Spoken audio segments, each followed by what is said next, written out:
Let's take 2/3 of 75. Here's how you do it. That of right there, we want to call that multiplication.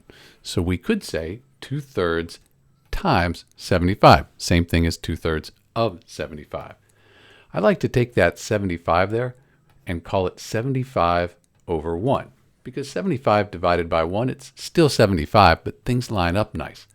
When we multiply fractions like 2/3 times 75 here, when things line up, we just multiply the numerators, then the denominators. 2 times 75, that's 150, and then 3 times 1 is 3. So we end up with 150 over 3, and if you divide 150 by 3, you get 50, because 50 times 3, that's 150. So 2/3 of 75, or 2/3 times 75, you end up with 50. This is Dr. B. Thanks for watching.